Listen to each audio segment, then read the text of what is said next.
This is episode 142 of Hebrews in Exile with our honorable teacher, Robert B. Holman Jr. and Shawn Appleton.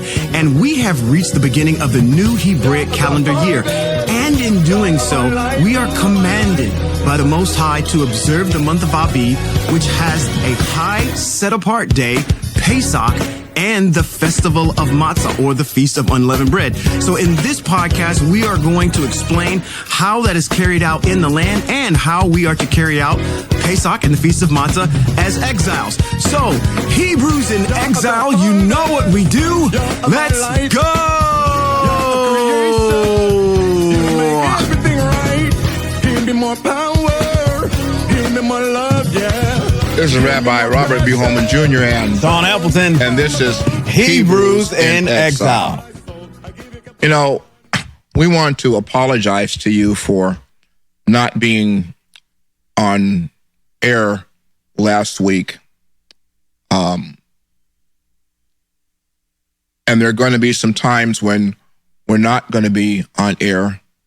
And I don't know how to let you know the times that we're not, because things come up and we're not able to broadcast live like we want to.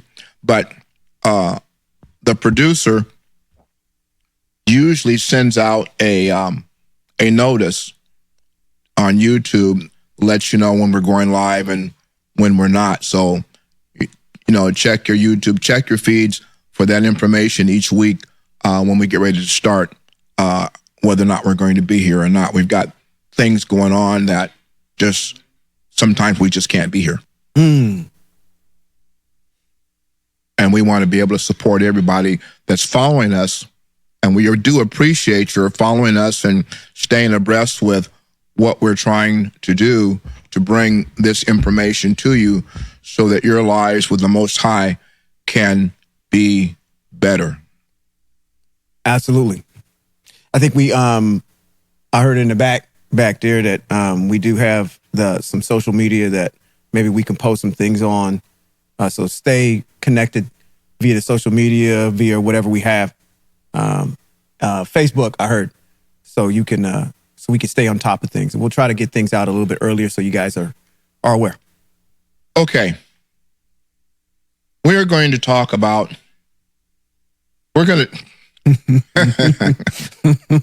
We have so much to talk about, but we're going to try to talk about two things tonight. One's going to be short, and the other one's going to lead us into the upcoming feast season that's upon us. And we want to be able to communicate with everybody how to function within the upcoming festivals. Okay. But before I get to that, I have grown up in a system of religion where people believe that they have such a relationship with the Most High that He gives them direction. Oh, really? Yes. And that when they want to do something, they query the Most High and they act upon what they believe the Most High has told them. Do tell. But my problem is we've had it even here in our congregation. There was a sister who said that she asked the Most High about marrying this person, and the Most High told her that to go ahead, but somehow the marriage turned upside down very short and quick. And I asked the question, so did the Most High? Well, I thought He did. Now, I want to tell you all something, okay? I want to say this to you. And I've said this before. The one thing that we as people of faith need to get to, we need to get to the point of the assurance that we know that we're hearing from the Most High. Because if you say that the Most High told you to do something, but he didn't tell you, you're lying on the Most High. Absolutely. Absolutely. Now, here's what comes into play when that happens. And this is over across the street in their text, but I'm going to use it because that's where all you all are, is across the street. The Most High said all liars would have their part in the lake, of which doesn't exist. But anyway, you're going to be in bad straits. My point is this. When we say that the Most High has said something, as a matter of fact, there is a scripture text where he says, "Lo, they have said, but I have not said." See? So when things go sideways, because you thought the Most High said something that he didn't say, and things go sideways, then whose fault is that? Certainly not the Most High, because he's not a liar. Correct. And if he says to do A, then A is what it is. If he says to do B, B is what it is. Now, the second part to this issue is if you ask the Most High for something, but you speak to him in generalities, he's going to respond in a general sense. Now you're upset. Right. But you weren't specific in what you were asking him about and what you need for him to commit to you. Now you have another problem. Now you're upset because maybe he answers, but he didn't answer the way that you wanted him to answer. But now there's the third part to this.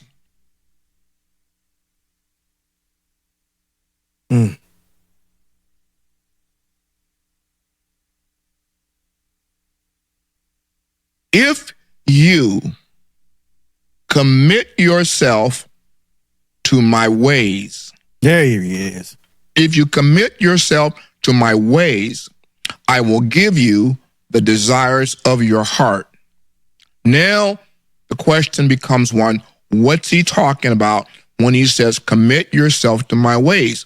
Well, when you and I commit ourselves to the teachings and the way of life that the Most High has given us through his instructions and his teachings, which is through Torah, when we do that, now we're in a position to bind the Most High to his word. Yes. When we're not walking in Torah and in his teachings, you're out there on a limb hoping that he hears you. But he has already said in his word that his ear is deaf to those who don't follow and walk in his ways. Now, however, you and I in life may have had some occasions where things that we've queried the Most High about have come to fruition. Now we have to ask ourselves a question. All things that happen in life are directed at the behest of the Most High. Things that are good happen at the behest of the Most High. Things that are bad can happen also at the behest of the Most High. But when he acts in a negative way, it's in a way that he's exacting punishment. Not in a way that he's doing something trying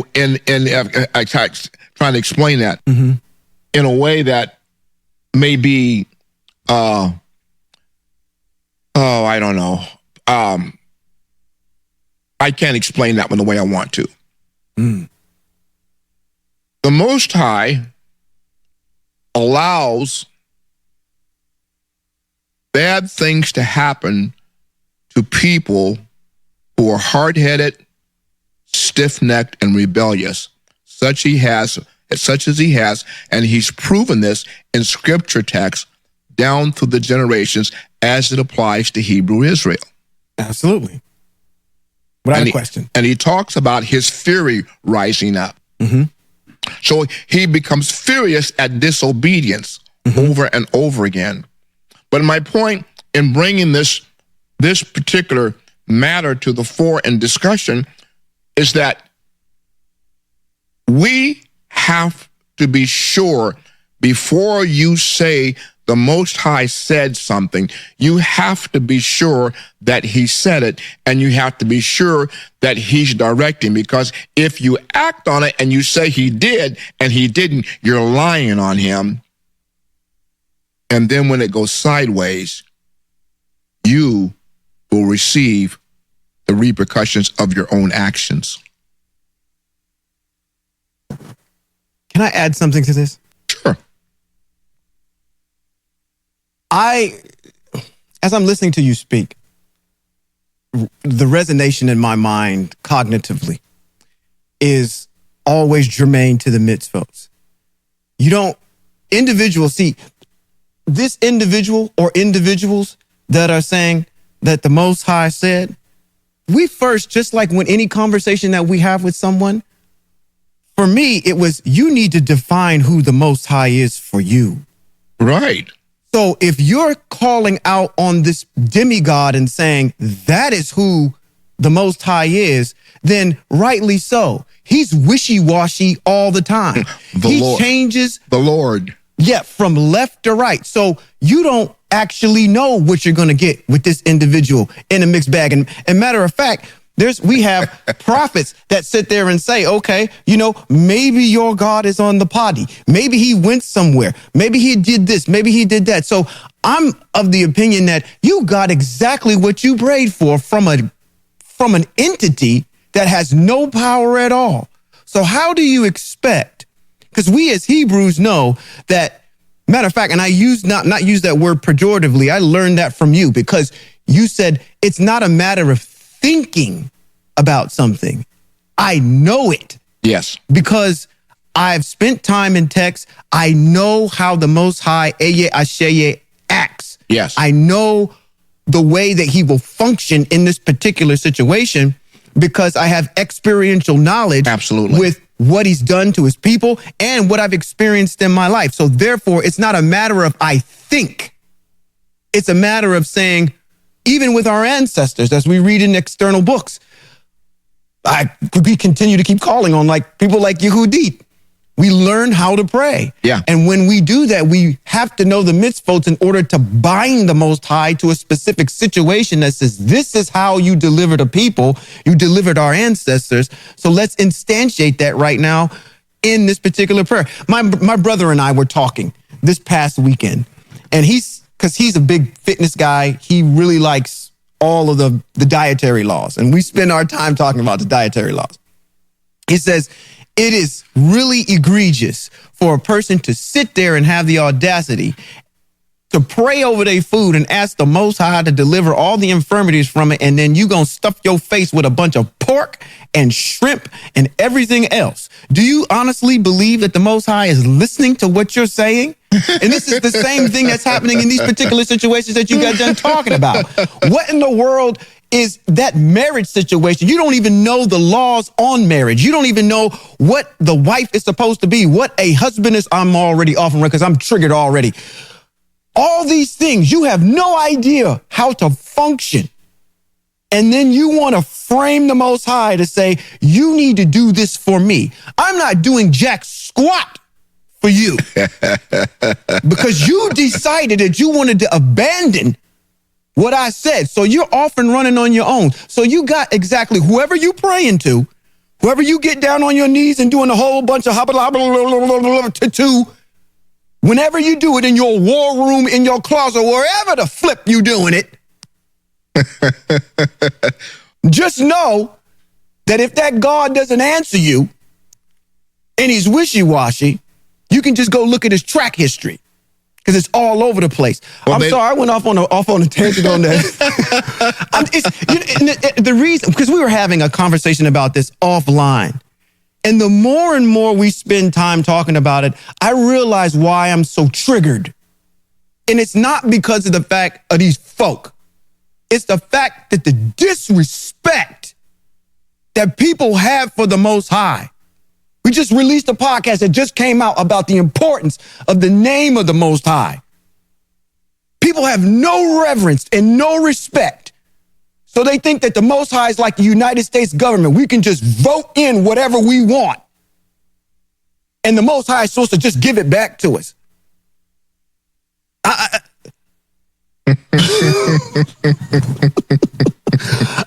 I just don't, I do understand it.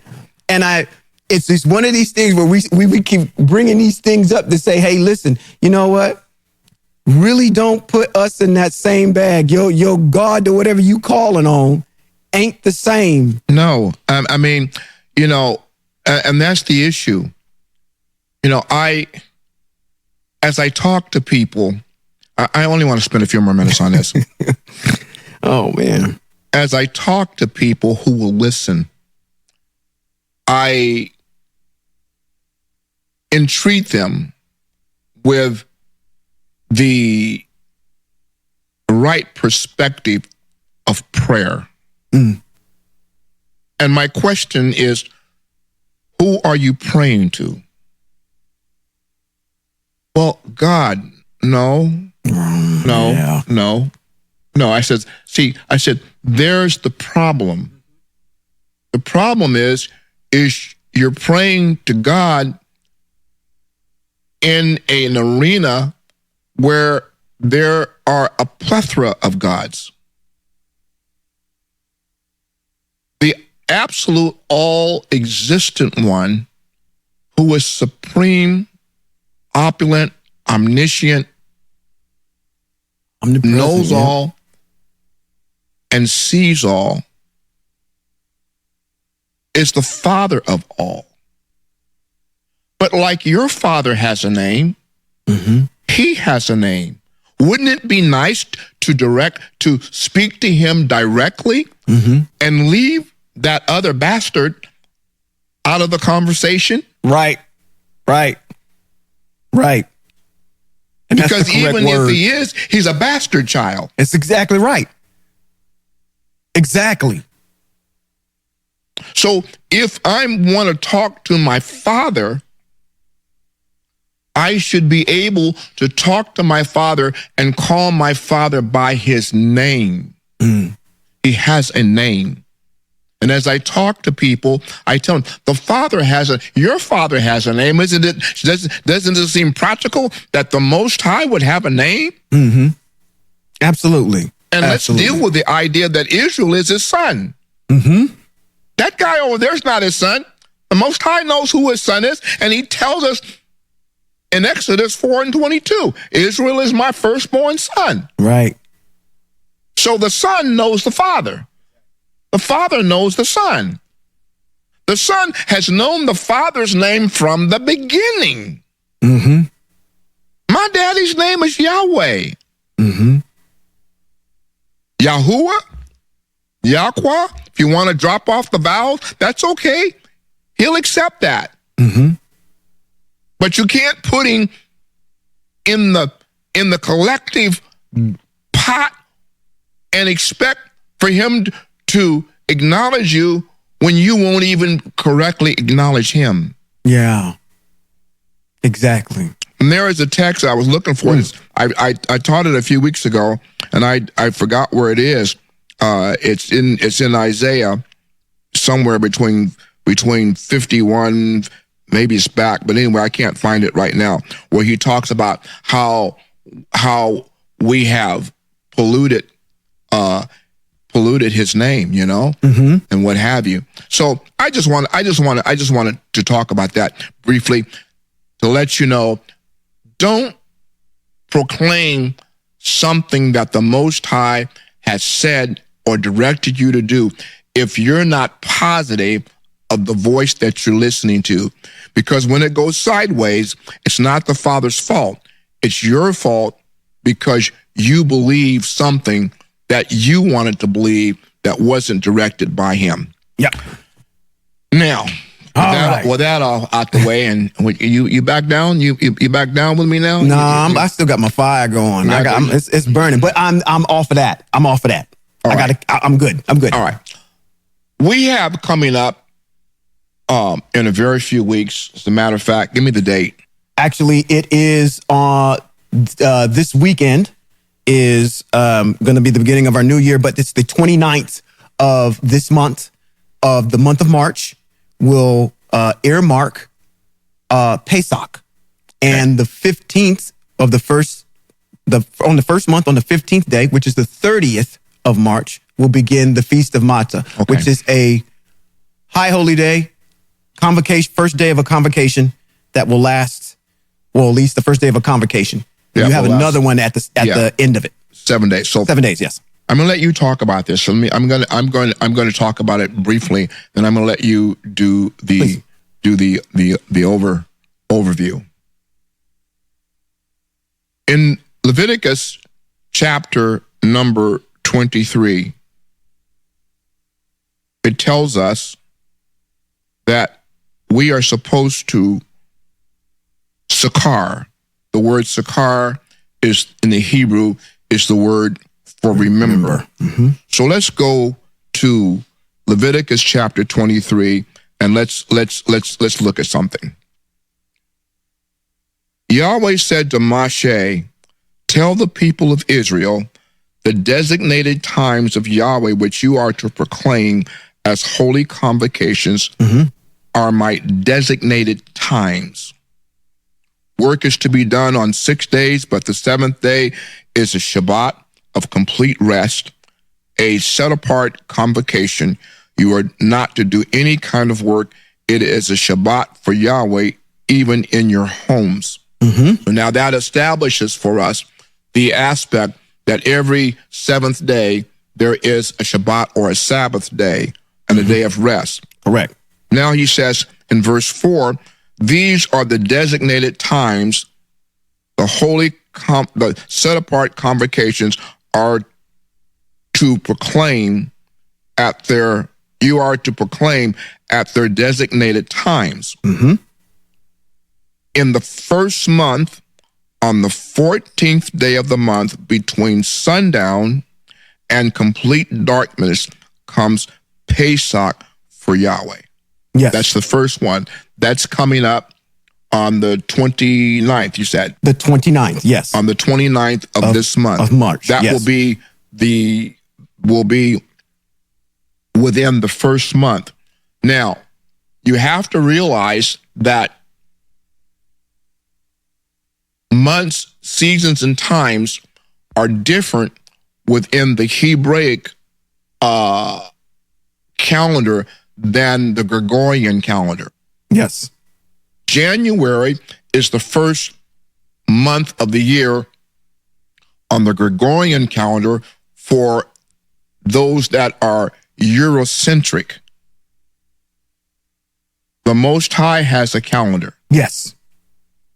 And his calendar is specific to a point in time which he speaks about in the book of Exodus. I think it's chapter 12. Correct. So if we go back there, and the reason we're talking, because Pesach and the Feast of Matzah are coming up in this month of March. And in this month of March, on the back end of it, as a matter of fact, this weekend starts the first of the year for us. First of the year for us. Yes. Okay. So I'm gonna let you talk about that. Go ahead. So you're actually taking all my thunder away. No, I can't. But that's good. I can't possibly take all your thunder because you are a dark cloud up there that's full of water. Full of water. Yes. Eloquently put, the Exodus 12. Let's go over there actually, and I actually want to start there because I need to try to frame this in a way when we're looking at Pesach. And first of all, I want to thank the Most High for allowing us every single year to gain more information and knowledge about these mitzvots and how, as we are in exile, we are to kind of carry them out. But we kind of need to go back and get everything from its genesis. Exodus 12, verse 1, and I'm going to start at the top. And I want to frame this way, is that in our Hebrew text, we have to understand that there is the act of Pesach, Passover, that actually happens in Mitzrayim with our ancestors. Our ancestors come out of this act of Pesach. They transverse through the desert.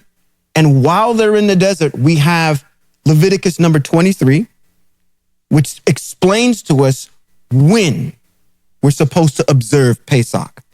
We also have Devarim chapter number 16 that tells us how to carry it out when we get into the land. So Moshe is addressing a group of individuals that says, you've participated in Pesach in the land of Mitzrayim. Now you're out of Mitzrayim. When you get into the land, this is how I want you to carry it out. One of the things that I want to bring up and have this kind of open discussion, and correct me if I'm wrong, please, is that I don't necessarily find anywhere in text where Moshe addresses how we are to carry out Pesach in exile, because he never thinks about us being in exile. This is true. So everything that we're thinking about is according to Pesach, and the Feast of Matzah is actually germane to what happens in the land. Okay, now hold that point right there. Okay. There is nothing that Moshe teaches us, as a matter of fact, anywhere, even other than to say to us in many of the mitzvots that these are perpetual throughout all your generations. And this one is. Yeah. It absolutely is. So therefore, all of your generations can be anywhere that you are. Right, exactly. So in saying that, I'm saying that, yes, when Moshe is teaching, he's teaching about what happens in the land, how you're to observe it. It is a perpetual thing. What I want to get away from is the fact that when you see individuals doing seders, when you see individuals doing certain types of liturgies, there's nothing in text that says you have to do it that way. There's the Most High did not give us a liturgy for Pesach. Right. Pesach is perpetual. Seders are Ashkenazian. Yes. The Ashkenazis came up with this liturgy to celebrate Passover, but in their doing so, they have stepped outside of the scope of Torah. Absolutely. They've added different things to bring a remembrance. And I can say in that particular realm, that's their thing. That's what they do. They've added to what's there.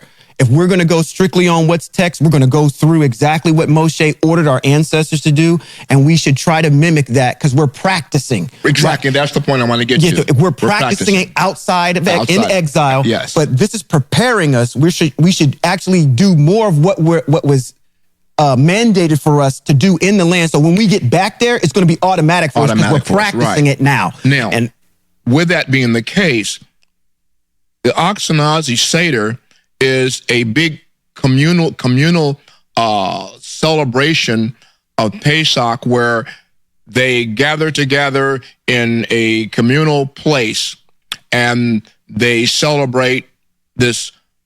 They celebrate Passover. I have to say, it's very beautiful because we did it for several years. Yeah. But we got back to text where text told us that the Passover was supposed to be done in your homes. So I want to challenge that tonight. I want to challenge that particular aspect. That's why I kind of led with, in going through it one more time, I want to challenge that particular aspect. Okay. I also do want to say, as we are talking about Passover, and as you've seen it before in the past, there's a lot of emphasis on Passover and not enough emphasis on the Feast of Matzah. Passover is like the opener. If you got a comedian, you got somebody that comes up and opens up and warms up the crowd for the comedian. That's what Passover is for the Feast of Matzah that comes up right behind it. Because Matzah is a serious thing that happens for the next 7 days. So there really isn't enough emphasis that's there. And I want to draw more emphasis on Matzah, but Pesach is very important to us as well. So I'm framing it that way. That's why I want to start and go all the way back to what happened in Mitzrayim with our ancestors. And we pick up in chapter number 12, verse 1, and it says, Ella spoke to Moshe and Aharon, his brother, in the land of Mitzrayim, and said, you are to begin your calendar with this month. Now, there on HebrewCalendar.com, there's a section in there where I explain to you where and how you can derive where the beginning of the first of the year is. And actually, if you need that reference, it's in the book of Enoch, chapter number 72, verse 32. And it reads, it says, on that day, the night decreases and the amount to 9 parts, and the day to 9 parts, and the night is equal to the day, and the year is exactly as its days, 364. What it's telling you there is that it will be equal light, equal night. That's how you get to the beginning of the year. If you go to and look online and look up sunrise and sunset, you will see at 7:14 a.m. on the 15th of March, you will have 12 hours of daylight and 12 hours of nighttime. That's how we can designate when the beginning of the year is. That's when we start counting. If you start counting from that day, 14 days forward, you will come on the 29th of March. The Shabbat will be the 15th day, which starts the Feast of Matzah. Okay? So I'm just giving you a little sidebar to say, how in the world did you guys come up with those particular days? You have to go to the book of Enoch and our external books in order to get that calculation. But I'm going to move, I digress. Moving forward. It says, speak to all the assembly of Israel and say, on the 10th day of this month, each man is to take a lamb or a kid for his family, one per household, except that if the household is too small for one whole lamb or kid, then he and his next door neighbor should share one, dividing it in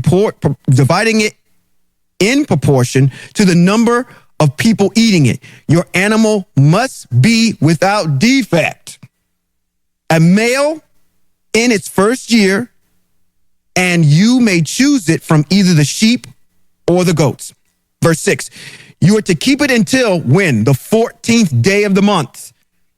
And then the entire assembly of the community of Israel will slaughter it at dusk.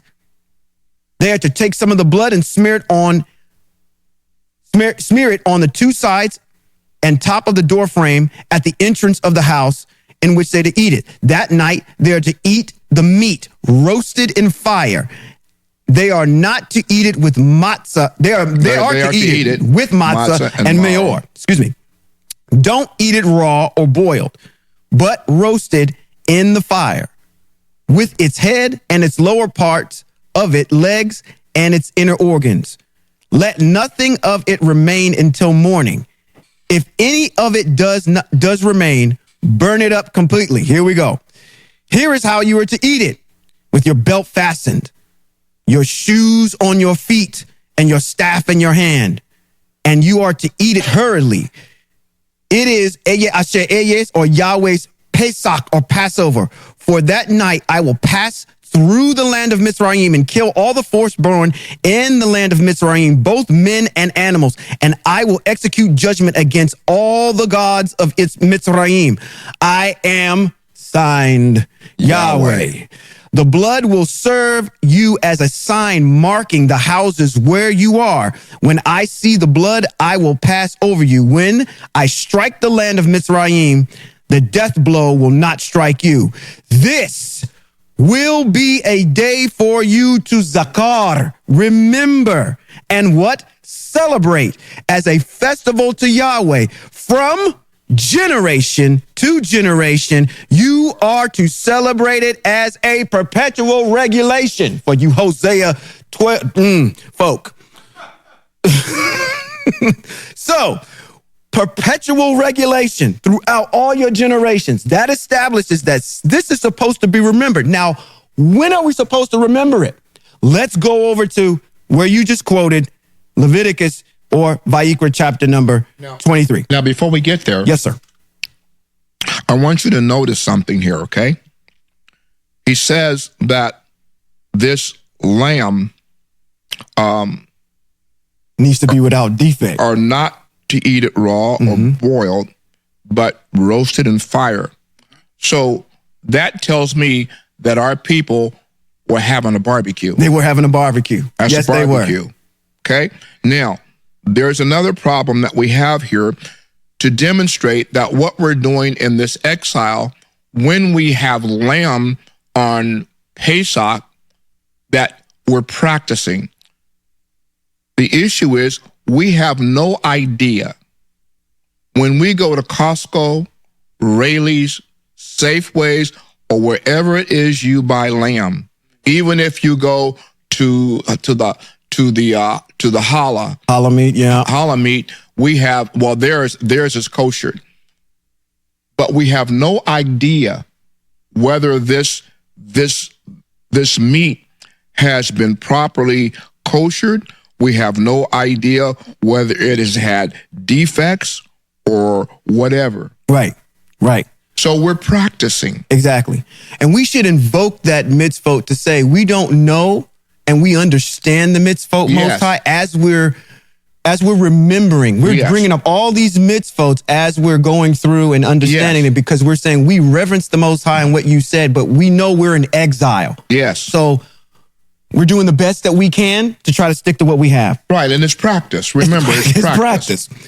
So I want to mosey on over to Vayikra chapter number 23, back to what you had read before, and just reiterate it. And I want to start at verse 4.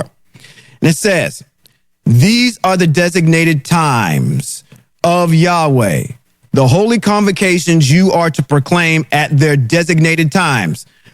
So this is when we're getting into the land. It says, "In the first month, on the 14th day of the month, between when? Sundown and complete darkness." So you know when Pesach happens. Between when that sun hits the horizon and it goes down in the west, that's when Pesach starts. Till complete darkness. What does it tell us? It says, "Comes Pesach for Yahweh. On the 15th day of the same month is the festival of Matzah." So that means when the sun hits the horizon on the 15th day, that's when the Feast of Matzah starts. It says on the 15th day on the same month is the festival of Matzah. For 7 days you are to eat matzah. On the first day you are to have a holy convocation. Don't do any kind of ordinary work. Bring an offering made by fire to Yahweh for 7 days. We can't do that because we're not in the land. But we do something in its place. On the 7th day is a set apart convocation. Do not do any kind of ordinary work. Now, that's the frame. Vayikra 23 gives us when to do it. Now, but I want to inject something here. While it is that the 15th day begins the Feast of Matzah, actually, Pesach begins the eating of matzah. Yes, because we're going to get into that right in 16. Yeah, because 16, yes. Because if we read it in a way that says that the Feast of Matzah begins on the next day after Pesach, we would be in error by eating leavened bread with a Pesach offering. That's correct. On the 14th day. That's correct. And you are 110% correct, because in Devarim chapter number 16, where we're getting ready to go next, it's going to tell us how to do all of this. Yeah. So what we've established is in Vayikra 23, when Devarim chapter number 16 establishes how. Yes. So let's go and understand how we're supposed to take this out. Devarim chapter number 16, starting at verse 1, right at the top.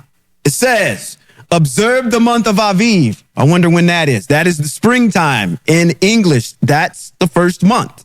It says, "Keep Pesach to Yahweh your El. For in the month of Aviv," so you know when it is, "Yahweh your El brought you out of Egypt," which is Mitzrayim, "at night. You are to sacrifice the Pesach offering from the flock and the herd to Yahweh your El in the place where Yahweh will choose to have his name live." So if we're in the land, there's going to be a place that the Most High is going to say where this is going to actually happen. Okay? And everybody's going to be there. That's why I'm challenging in your homes. Yeah. Okay? Yeah, okay. So it says, this is where you were talking about. It says, you are not to eat any chametz. Chametz is anything with leaven in it. Now, you can probably do a better job than me explaining. People go like, well, what's chametz? What has leaven in it? Bread has leaven in it. Anything that makes anything rise. Make rise. Yeah. Cake, things that rise. Okay. So or you have to put yeast in it, or you have to put a rising ingredient to cause it to rise. That's called chametz. Chametz. You are not to eat any chametz with it. That means what you just got done saying for that Pesach offering or that Pesach meat that we're eating. No chametz is supposed to be around. That means that we're going to eat matzah. Eat it with matzah. Yep. The text says eat it with matzah. Yep. For 7 days you are to eat it with matzah, the bread of affliction. For you came out of the land of Mitzrayim in haste. Thus you will remember Zakar, the day that you left the land of Mitzrayim as long as you live.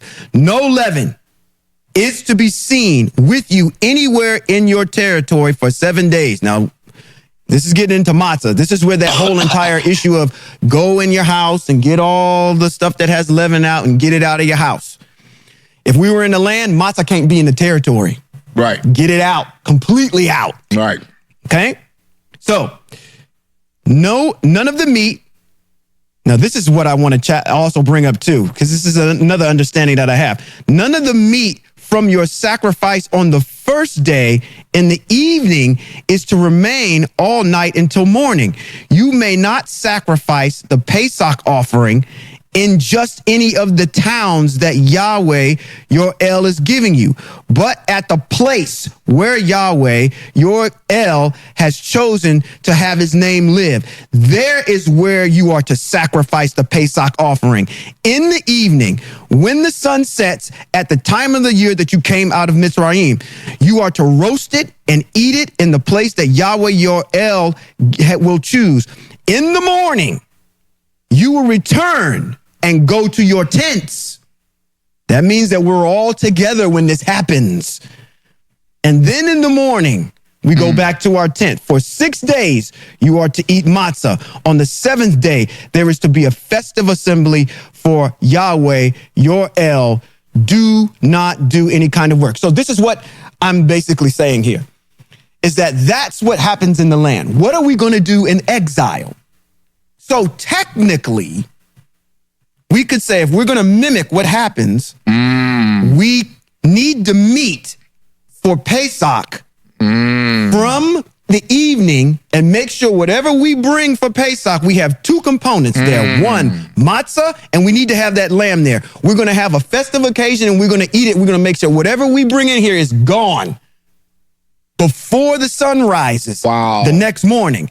Now, we go back to we're going to come back here because that's going to be the Shabbat, which is going to be the start of the Feast of Matzah. We're going to eat matzah on that day. It's going to be a super Shabbat that day for that holy convocation. For the next 6 days, on that Friday, that next week, we are going to reconvene and end the convocation. Well, then, I have a question for you.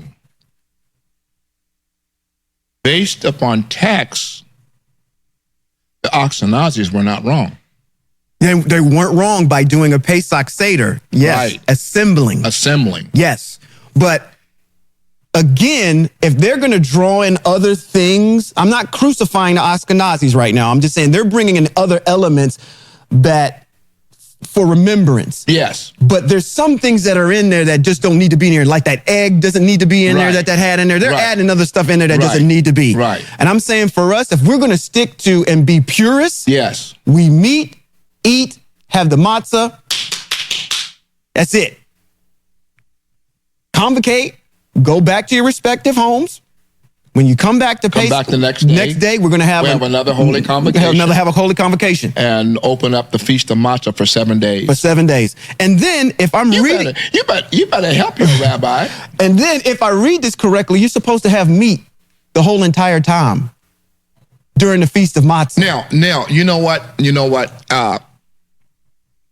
One of the problems that I've had, sometimes you can get too much noise in your ear. Mm-hmm. And you have to sit back and reflect and understand. If I go to the book of Ezekiel, in the book of Ezekiel, the Most High is giving Ezekiel the exact measurements for every place that this new temple is going to have in it. One of the places that it's going to have in it is a place for the gathering and the slaughtering of animals.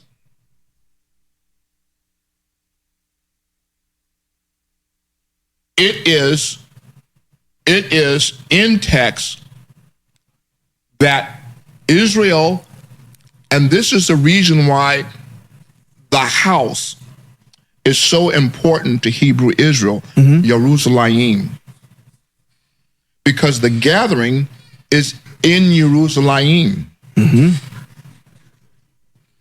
That's a massive gathering. That's a massive gathering. That's right. That's a massive gathering, and that's a massive slaughter and preparation. Oh, yeah. Absolutely. And when you think about it, that's where it was a massive slaughtering. And I know where we picked up having it in our homes is because we were going back to Exodus, Shemot chapter 12 and said that's where they did it. Right. At. But they did it there because they had to. They had to. So that's why I'm saying, because folks was getting ready to die and they needed to leave. They needed to be in their house and they needed to get the heck up out of there. Exactly. So that's why I'm saying I'm framing this in a way to say, okay, Most High, thank you for at least giving me that understanding to say that, okay, this is what our ancestors did because of the circumstances that were there. Now, what do you want us to do? Moshe gives us, our master teacher, the goat, gives us the greatest of all time. I'm not calling him an animal, but he gives us specific instructions via the Most High on how we're supposed to carry it out and when we're supposed to carry it out. And I'm reading that. Matter of fact, I'm looking at my resident folk in the back there. Do I got it? I'm looking at you, Beverly. Come on. We good? Okay. So that's what I'm saying. I'm trying to do as best as we can to be purists. Yes. And stick to the script. Stick to the script. So when it does come time for us to matriculate back into the land, when we wake up and it's time for us to enact this, we already know what to do. I'm going to say something here. In our journey, we have been on a journey ever since 2007. We've done some things correct. We've done some things wrong by following other people and not reading, not understanding and reading the text. With our understanding becoming clearer as we've grown in text, we come back to an understanding where we have to apologize to the Most High for doing something in error. Yes. Because we were having our Pesach convocations. We were. And we dropped them because somebody said, and we didn't verify that somebody's. And see, this is the one thing that you have to,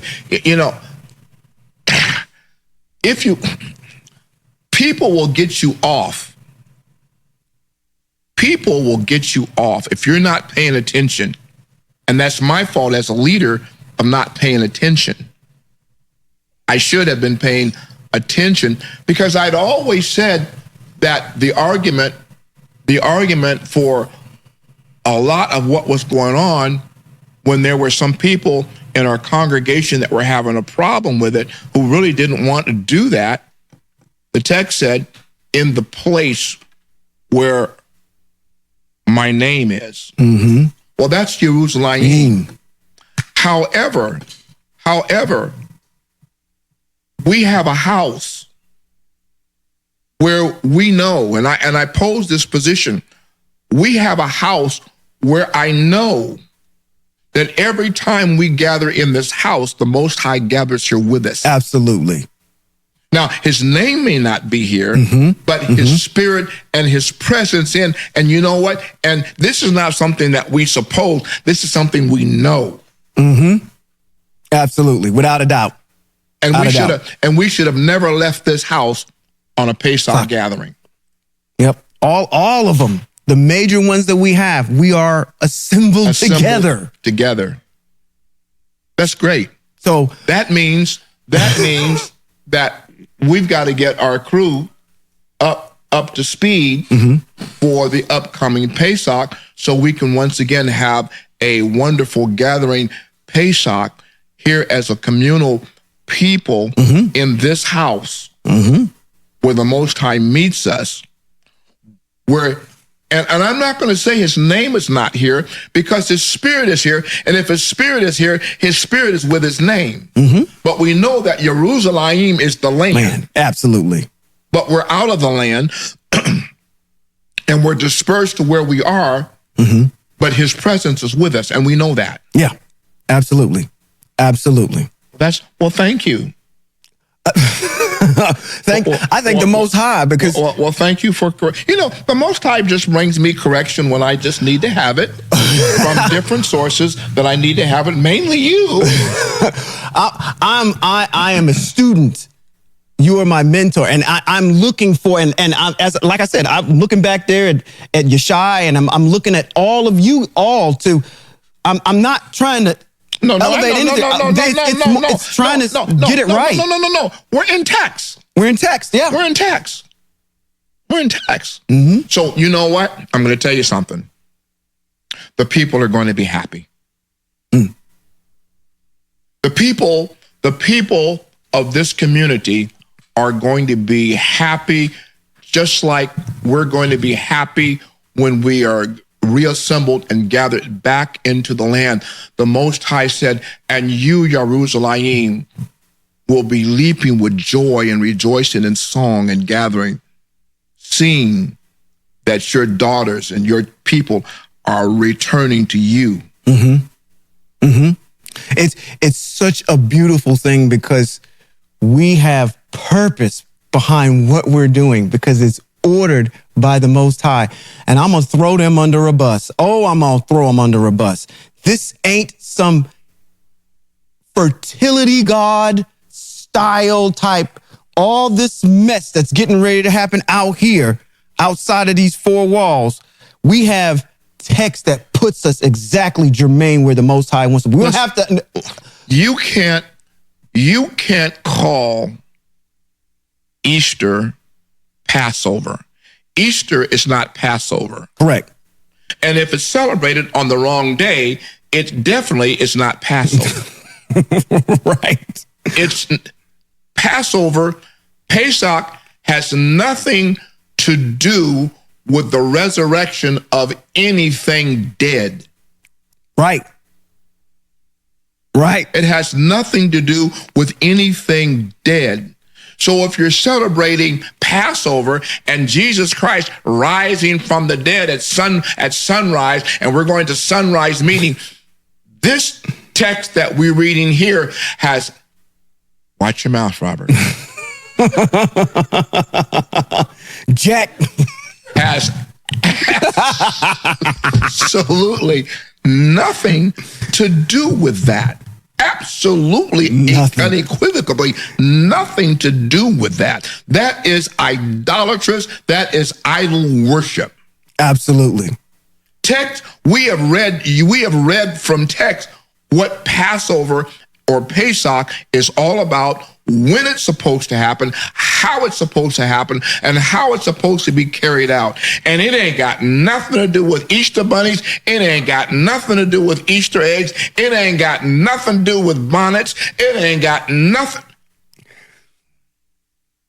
It has got nothing to do with that. Watch your mouth, Robert. Yeah. It ain't got nothing to do with that bull donkey. Correct. Nothing at all. Nothing at all. And when it happens in the Christian church, it's as idolatrous can be. Mm-hmm. And you can call it Resurrection Sunday, but it has nothing at all to do with scripture text. Exactly. Nothing. Yep. And this is the beautiful part. it's all signed by the Most High Yahweh. He says, and perpetual. This is signed, I Yahweh. I am Yahweh. He signs it. Simple as that.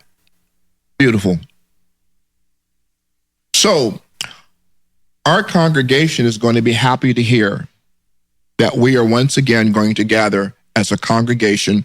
And since there is no liturgy, right, correct, we can scribe or propose our own liturgy for that particular day. Yeah. Which is going to be a Friday. Right. It's going to be a Friday. A Friday evening. And it's going to be mitzvot packed. And we don't have to break down anything because we come back the next day to celebrate the Feast of Matzah. Feast of Matzah. And that's the beauty of the Most High is when you go by the Most High's calendar. I'm going to blow my own shofar. Come on.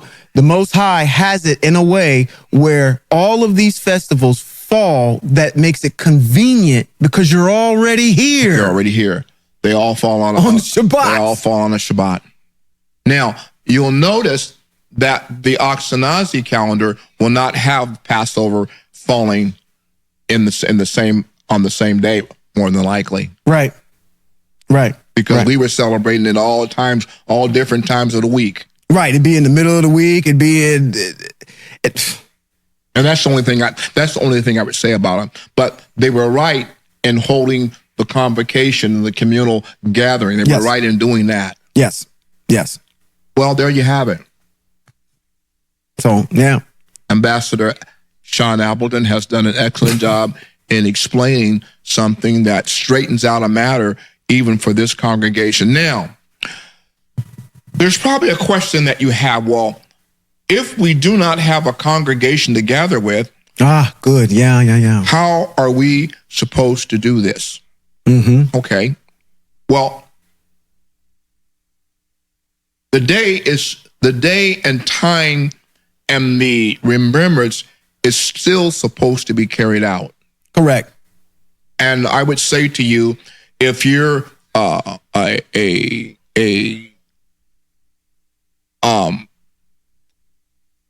you're not able to gather with an appropriate congregation, I would say to you, get your barbecue pit out. Yeah. Get you some lamb. Go out there and roast you some lamb on an open fire. Make you a good Pesach dinner and sit down in your house and have yourself a good Pesach remembrance time. Absolutely. And if you want to invite some people over that are like-minded and think the same way you do, invite them over and have a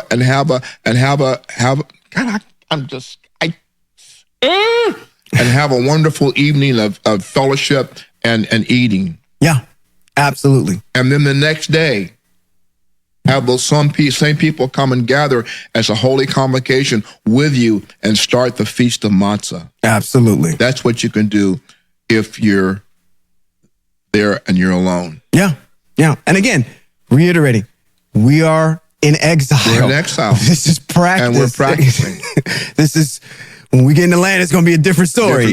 But at least we can start moving towards having our minds prepared when we do awaken in the revivification. Right. Like you said, we already have a mind to already do what is correct. Right. Now, I have a question for you. Are you going to elaborate on this Sabbath, because you're teaching the Sabbath? Absolutely. This was kind of a precursor, and that's why I kind of wanted to bring these issues up and kind of talk about them in an open forum like this. Because if I was missing anything, I know we've got some really astute individuals here. My mentor. If I was saying anything incorrect prior to presenting it publicly, you nailed it. I was going to make sure that everybody heard it on this Pesach. You nailed it. You nailed it.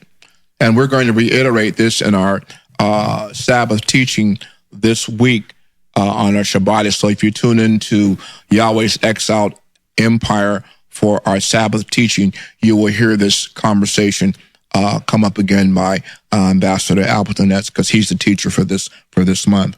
Yeah, thank you. Well, yeah. This has been Rabbi Robert B. Holman Jr. and the junior rabbi, Shawn Appleton. he's finally acquiesced. He has finally acquiesced. And this has been Hebrews in Exile. Shalom. And that was good. Yeah. All right, thank you. Because I had read that and I'm going, well, wait a minute. Well, are we doing this in the homes in the exile? Because in the land, they gather at the temple and they slaughter those lambs at the temple. Right.